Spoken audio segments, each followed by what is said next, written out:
somos todos macacos. Espera aí. Não é verdade?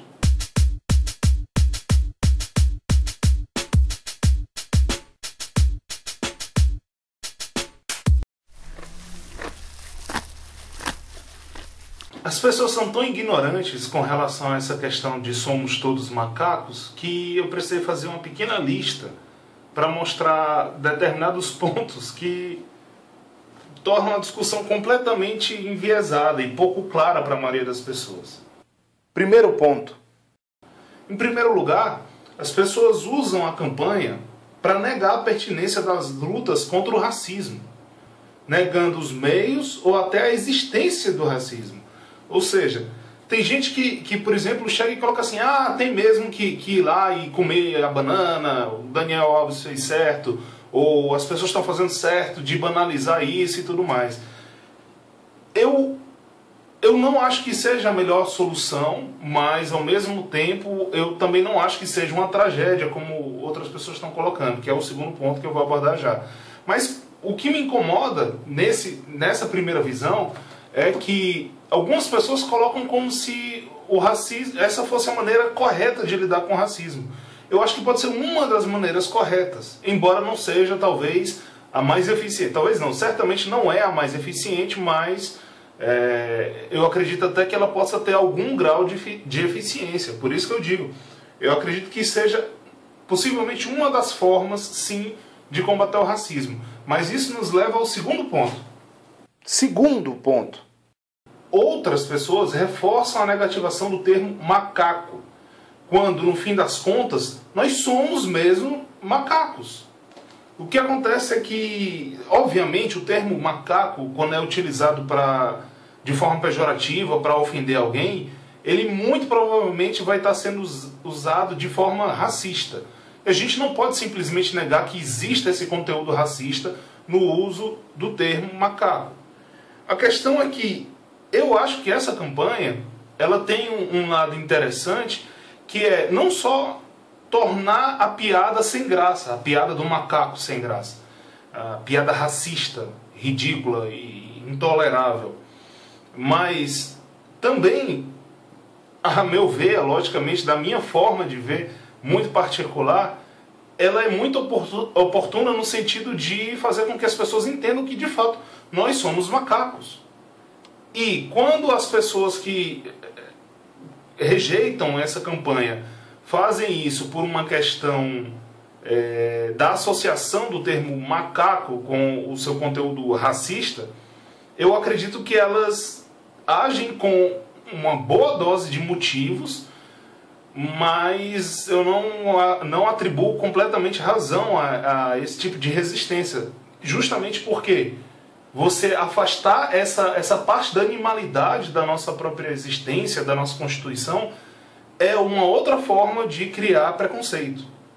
É uma outra forma de criar barreiras desnecessárias e que trazem muitos problemas para a nossa forma de se encarar no mundo.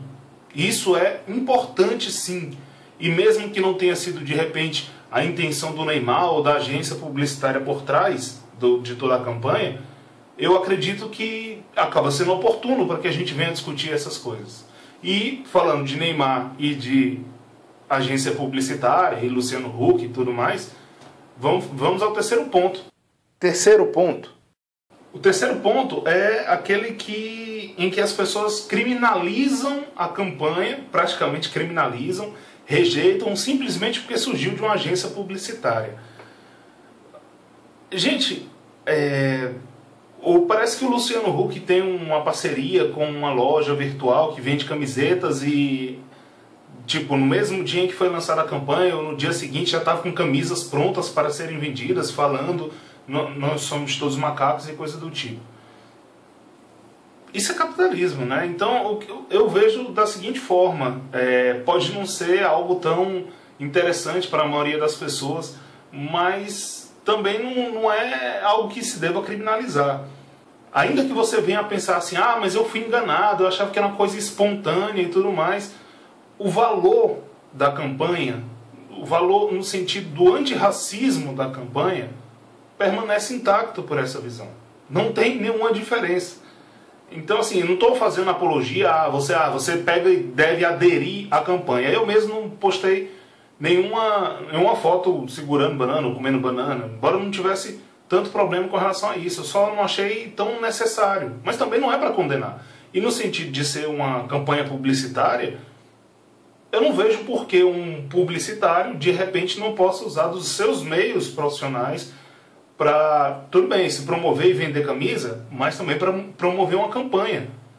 Parece que às vezes as pessoas preferem assim uma omissão absoluta, né? Como a Gretchen foi colocar isso no Twitter dela, eu não entendi a proposta dela. Parece que as pessoas preferem uma omissão absoluta do que uma colocação desconcertante, assim, como essa de que possivelmente a campanha é racista de alguma forma. Mas desconcertante, mas consertável, né? Então eu acho isso tudo tá uma loucura. As pessoas fazem isso, eu acho que por uma questão de pirotecnia moral, é como eu costumo definir. Quem consegue ridicularizar mais o outro, ou consegue angariar mais, convencer mais as pessoas para o seu lado, acaba saindo, posando de vencedor. Eu acho meio maluco isso. E olha que eu estou falando isso não querendo equiparar as duas posições. Eu estou falando justamente que, bom, não são as duas posições que precisam desse tipo de moralização. O lado certo não precisa desse tipo de moralização, mas está sendo usado. Qual é o lado certo? Acho que dá para saber qual é. Né? Quarto ponto. O quarto ponto que eu quero colocar é o seguinte. O Darwin falou sim que nós somos macacos. A leitura é do capítulo 6 do Descent of Man, que é intitulado Affinities and Genealogy. Afinidades e Genealogia, nas páginas 190 e 191 da versão escaneada e disponível pelo Google Livros. Na minha tradução livre, eu coloquei assim, você pode conferir aí no original se preferir, em inglês. Em português, a minha tradução livre ficou assim: os macacos catarrinos e platirrinos compartilham uma série de características, como se mostra por sua pertinência inquestionável a uma mesma ordem. Os vários traços que possuem em comum dificilmente seriam adquiridos independentemente por tantas espécies diferentes, de forma que tais características devem ter sido herdadas. Mas uma forma antiga que possuísse tantas características comuns aos macacos catarrinos e platirrinos e outras intermediárias, e talvez algumas poucas distintas das presentes no grupo atual, seriam indubitavelmente classificadas, se vistas por um naturalista, como macaco, ape or monkey, é como ele coloca no texto. E como o homem, sob um ponto de vista genealógico, pertence ao grupo dos catarrinos ou dos macacos do Velho Mundo, devemos concluir, por mais que a conclusão afete nosso orgulho, e isso é importante, por mais que a conclusão afete nosso orgulho, que nossos progenitores primitivos fossem assim devidamente designados, como macacos, catarrinos que somos. E aí é que vem o complemento, que é o signo exatamente daquilo que fez com que Darwin, em vez de falar taxativamente e de uma forma clara que o homem é um macaco e que o homem veio do macaco, enfim, vem o complemento, que antecipava todas essas discussões, quando se fala de evolução como uma forma de justificar o racismo. Que ele coloca assim: mas não devemos cair no erro de supor que o ancestral de todo o grupo de símios, incluindo o homem, fosse idêntico ou mesmo se assemelhasse muito a um macaco existente na atualidade. Só lembrando, páginas 190 e 191, um parágrafo que atravessa justamente o fim e o começo dessas páginas. Eu acho que fica claro por essa leitura que o Darwin tanto falou que nós somos macacos como que nós viemos do macaco. Tentar colocar as coisas de uma forma diferente me parece uma maneira que varia entre o francamente desonesto e o falso, o bem intencionado mais falso. Todos os volteios que as pessoas estão dando em relação a isso são simplesmente porque ainda existe gente ignorante o suficiente para entender que, pelo fato de nós virmos do macaco, há algum tipo de prejuízo. Essas pessoas simplesmente não sabem o que é evolução, e até aí tudo bem, ninguém nasce sabendo. O problema é insistir na ignorância. Tanto é assim que eu tô aqui, ó, com duas Scientific American que vão tratar dessa questão do ser humano. E basicamente não tem nada que contrarie isso. Aliás, aqui no final dessa versão aqui, dessa edição, você tem assim: a ancestralidade comum de seres humanos e macacos nunca foi, em caixa alta, questionada seriamente, certo? Só que acontece o seguinte: ela nunca foi, não porque não foi tentado, é porque não foi conseguido. Como ele vai colocar aqui, é o Ernst Mayr, que é um dos maiores biólogos de todos os tempos. Ele coloca o seguinte: nenhuma pessoa instruída questiona mais a validade da assim chamada teoria da evolução, que agora sabemos ser um simples fato. Isso é o que a ciência concluiu. E para deixar a coisa mais clara ainda, eu tenho usado a seguinte analogia. Semanticamente não faz sentido você dizer que depois de uma viagem de Sobral para Fortaleza, você saiu do Brasil e foi para o Ceará. É exatamente o mesmo tipo de relação que você guarda quando diz que o homem veio do macaco, mas não é um macaco. Não faz sentido. Quinto e último ponto. Agora, para fechar toda essa questão, algo que eu acho realmente demonstrativo e ilustrativo de tudo o que eu tenho falado até aqui nesse vídeo, que é o motivo 5. Geneticamente, os seres humanos mais modernos que existem são os negros da gema. É isso mesmo. Os negros africanos que permaneceram na África, mesmo com todo o tráfico negreiro que houve para as Américas e com todas as migrações que houve ao longo dos séculos, aqueles negros que ficaram lá, eles construíram um patrimônio genético que é muito mais diverso e muito mais moderno do que a da maioria, do que de todas as outras populações ao redor do mundo. Isso é geneticamente comprovado, eu não estou inventando.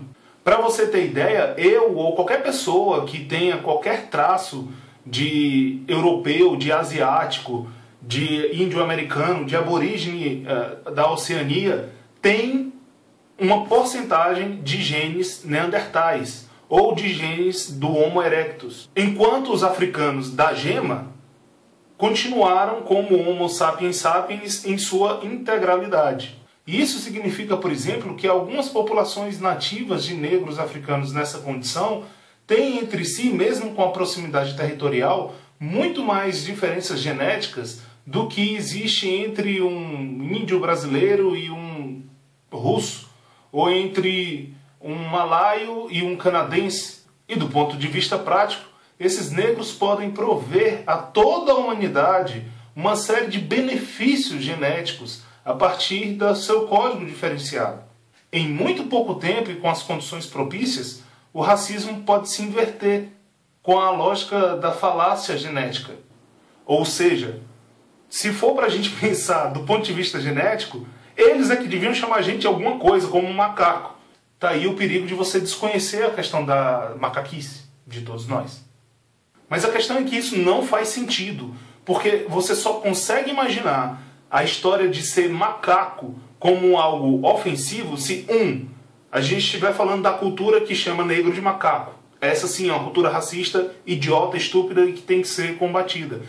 Mas 2, se você entender macaco como uma forma inferior de vida, o que a evolução não ratifica. Não existe forma superior e inferior de vida segundo a evolução, segundo a natureza.